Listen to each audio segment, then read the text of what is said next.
এই ভিডিওটা দেখুন, একজন বয়স্ক মানুষকে কিভাবে প্রকাশ্যে মারতেছে।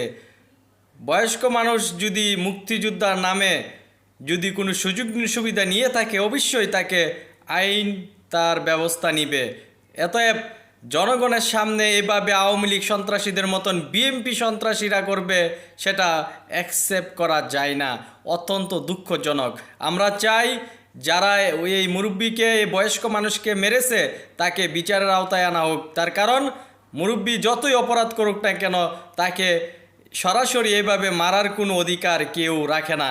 অতএব আপনার যদি কোনো অভিযোগ থাকে, আপনি পুলিশ এবং আইন শৃঙ্খলার মাধ্যমে তার বিরুদ্ধে ব্যবস্থা নিতে পারেন।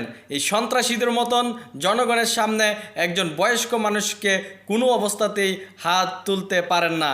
অতএব যারা এই আওয়ামী লীগ সন্ত্রাসীদের মতন বিএনপি এখন সন্ত্রাসী করতেছে, অবশ্যই তাদেরকে সন্ত্রাসী বলতে হবে। আর এই ভিডিওটা দেখার পরে অত্যন্ত দুঃখ লাগলো। তার কারণ একজন বাবার বয়সী, সে যতই অপরাধ করুক না কেন, তাকে আইন শৃঙ্খলার মাধ্যমে আমরা তার বিচার করব। কিন্তু প্রকাশ্যে এভাবে তার সানগ্লাস এবং তাকে চড় থাপ্পড় মারাটা অত্যন্ত দুঃখজনক।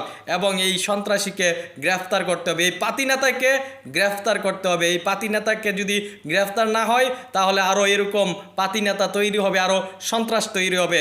অতএব আওয়ামী লীগের কর্মীদেরকে অবশ্যই আমরা মায়া কান্না করবো না তাদের জন্য, তাদের অবশ্যই বিচারের ব্যাপারে আমরা কথা বলবো। কিন্তু বয়স্ক মানুষকে এভাবে ছেড়ে দেওয়াটা অত্যন্ত, এভাবে তাদেরকে মারাটা অত্যন্ত দুঃখজনক। তাদের বিরুদ্ধে আমরা আইনগত ব্যবস্থা নিব।